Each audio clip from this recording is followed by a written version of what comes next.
अपना संजीवन है, ये अपना संजीवन है।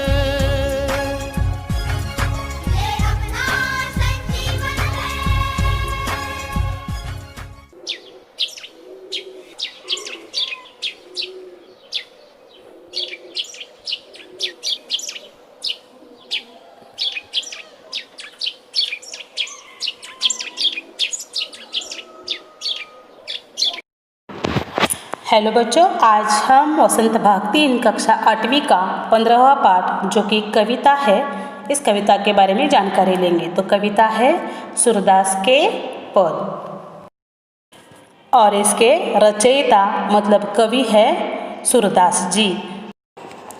कविता की ओर बढ़ने से पहले हम सूरदास जी का जीवन परिचय देखते हैं। तो सूरदास जी का जीवन परिचय इस प्रकार है। तो बच्चों, सूरदास जी का जन्म 1478 में हुआ। इनका जन्म स्थान है आगरा के समीप रुनकता नामक ग्राम, और इनके पिता का नाम है रामदास और गुरु है वल्लभाचार्य, और इनकी जो भाषा है वह है ब्रज भाषा।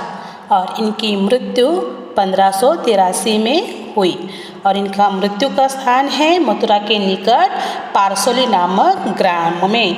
तो इनकी रचनाएं हैं सुरसागर, सुरसावली, साहित्य लहरी आदि। तो बच्चों, सूरदास जी को श्री कृष्ण का परम भक्त माना जाता है, और इनके बारे में यह भी कहा जाता है कि यह जन्मांधे यानी जन्म से अंधे थे। तो कविता की ओर बढ़ते हैं, लेकिन कविता की ओर बढ़ने से पहले इसके हम शब्दार्थ जान लेते हैं।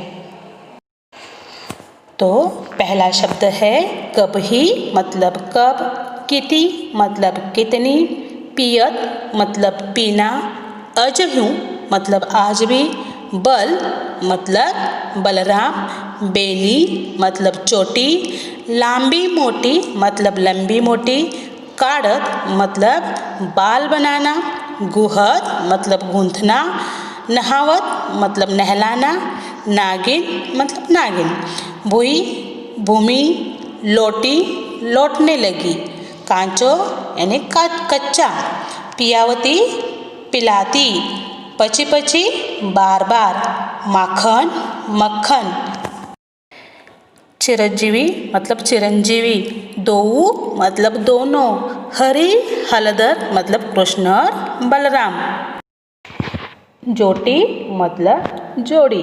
तो बच्चों, यहाँ पर हमने इस पद में पहले पद में आने वाले शब्दार्थ देखे। अब हम जो पहला पद है, पद के बारे में जानकारी लेते हैं, उसी के साथ उसकी व्याख्या भी देखते हैं। तो पहला पद इस प्रकार है, मैया कब ही बढ़ेगी चोटी, कितनी बार मोही दूध पियत भई, यह अजहू है छोटी, तू तो कहती बल्कि बेनी जो, हवे है लांबी मोटी, काढ़त गुहत नहावत जय है, नागिन सी बुई लोटी, कांचो दूध पियावत पची पची, देती न माखन रोटी, सुर चिरजय दो भैया, हरि हलधर की जोटी। तो बच्चों, ये जो पद है इसमें श्री कृष्ण अपनी मैया यशोदा से अपनी चोटी के बारे में शिकायत कर रहे हैं। तो यह जो पद है इसकी हम व्याख्या देखते हैं।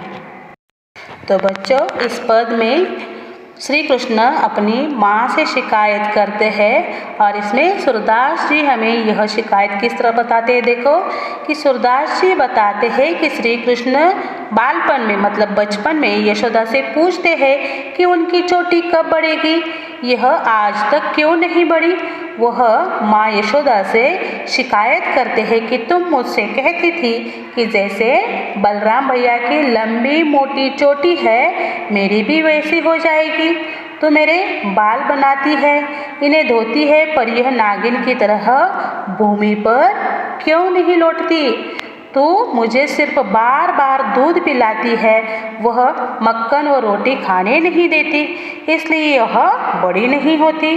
तो सूरदास जी कहते हैं कि ऐसी सुंदर लीला दिखाने वाले दोनों भाई कृष्ण और बलराम की जोड़ी बनी रहे। तो बच्चों, सारांश में फिर से एक बार बताती हूँ कि श्री कृष्ण अपनी माँ यशोदा से पूछ रहे हैं, शिकायत कर रहे हैं कि आप तो कह रही थी कि कच्चा दूध पीने से मेरी बलराम भैया जैसी छोटी बड़ी हो जाएगी, लेकिन मैं रोज़ कच्चा दूध पीता हूँ, आपका कहना मानता हूँ, फिर भी ये जो चोटी है लंबी होने का नाम नहीं लेती। और जब आप इसे बनाती हो, मेरी चोटी बनाते हो या इसे धोती हो, तो ये नागिन जैसे भूमि पर क्यों नहीं आती? मुझे बार बार इसके लिए दूध पीना पड़ रहा है, लेकिन ये चोटी बढ़ ही नहीं रही है। सिर्फ आप क्या कर रही हो, इस चोटी के नाम पर मुझे बार बार दूध पिला रही हो, और मुझे जो पसंद है माखन रोटी, वह तो आप मुझे खाने नहीं देती। आप खाने नहीं देती हो, इसलिए यह चोटी नहीं बढ़ती है। और श्री कृष्ण की ये जो नटखट लीला है, इसे देखकर सूरदास जी कहते हैं कि ये हरि हलधर मतलब श्री कृष्ण और बलराम की जोड़ी ऐसे ही दीर्घायु रहे। तो बच्चों, पहला पद आप समझ गए होंगे। अब हम दूसरे पद की तरफ बढ़ते हैं, लेकिन उसके पहले जो कठिन शब्दार्थ है उन्हें देखते हैं। तो दूसरे पद में आए कठिन शब्दार्थ इस प्रकार है: लाल मतलब बेटा, माखन मतलब मक्खन, दोपहर मतलब दोपहर, ढूंढी मतलब खोजकर, आप ही मतलब अपने आप, किवारी मतलब दरवाज़ा, पैंठी मतलब घुसकर, सखनी दोस्त या मित्र, उखल ओखली, चढ़ी चढ़ना, सींके यानी छींका, अनभावत जो अच्छा न लगे, भूई भूमि, ढरकायो गिरना, हानि नुकसान, गोरस गाय के दूध से बने पदार्थ, ढोटा मतलब लड़का, हटकी मतलब हटाकर, पूत मतलब पुत्र, अनोखो मतलब अनोखा, और जाया मतलब जन्म दिया हुआ। तो ये तो हुए शब्दार्थ। अब हम देखते हैं कि अगले पद में हमें क्या बताया गया है। तो पद इस तरह है: तेरे लाल मेरो माखन खायो, दोपहर दिवस जानी घर सुनो, ढूंढी ढंढोरी आप ही आयो, खोली किवारे बैठी मंदिर में, दूध दही सब सखनी खवायो, उखल चढ़ी सींके को लीनो, अनभावत भुई में ढरकायो, दीन प्रति हानि होती गोरस की, यह ढोटा कोनो ढंग लायो, सूर शाम को हटको न राखे, ते ही पूत अनोखा जाया। तो इस पद में प्रसंग इस प्रकार है कि एक गोपी मैया यशोदा के पास आती है और श्री कृष्ण की शिकायत करती है कि वह दोपहर में उनके घर आकर जो भी गोरस है यानी दूध से बनने वाले जो भी व्यंजन है उन्हें वह खा जाता है, दोस्तों को खिलाता है। तो हम इसकी पहले पूरी व्याख्या देखते हैं। तो इस पद की व्याख्या इस तरह है कि सूरदास जी कहते हैं कि गोपियाँ सदा ही कृष्ण की शिकायत यशोदा माँ से करती रहती है। एक गोपी यशोदा जी को कहती है कि आपका लाल मेरा मक्खन खा जाता है, दोपहर के समय उसका घर खाली होता है तो श्री कृष्ण स्वयं ही ढूंढकर घर आ जाते हैं। वो हम हमारे मंदिर के दरवाजे खोलकर उसमें घुस जाते हैं तथा अपने मित्रों को दही मक्खन खिला देते हैं। वह ओखली पर चढ़कर छींके तक पहुंच जाते हैं तथा मक्खन खा लेते हैं और बहुत सारा मक्खन भूमि पर गिरा देते हैं, जिससे हर रोज दही दूध का नुकसान कर देते हैं। गोपिया कहती है कि आपका यह बेटा कैसा है जो हमें सताता है।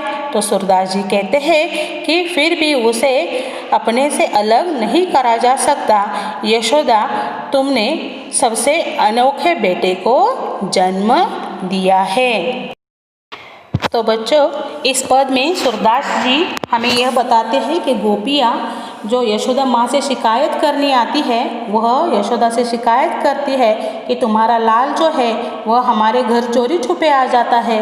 दोपहर के समय हम जब घर में नहीं होते, घर खाली होता है, तब वह ढूंढते हुए आ जाता है और मंदिर के दरवाजे को खोलकर घर में घुस जाता है और जो भी दही मक्खन है उसे खा देता है और उसे खाने के लिए वो ओखली पर चढ़ता है और खुद भी खाता है और अपने दोस्तों को भी खिलाता है और जो पसंद नहीं आता वह भूमि पर गिराता है।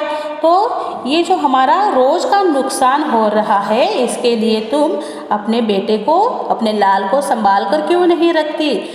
उसे तुम्हें डांटना चाहिए, उसे तुम्हें रोकना चाहिए, लेकिन तुम ऐसा नहीं करती। क्या तुमने अनोखे पुत्र को जन्म दिया है? ऐसा यह गोपियाँ यशोदा से शिकायत करती है। मतलब यहाँ ये जो गोपी है, इसे यशोदा के प्रति मन में कहीं ईर्ष्या भाव या जलन की भावना दिखाई देती है। तो बच्चों, यहाँ पर ये जो सूरदास के पद कविता है यह पूर्ण हो जाती है। अब आपका गृह कार्य है, ये जो पद है, सूरदास के पद और जो दिए गए शब्दार्थ है, उन्हें आपको अपने कापियों में लिखना है। धन्यवाद।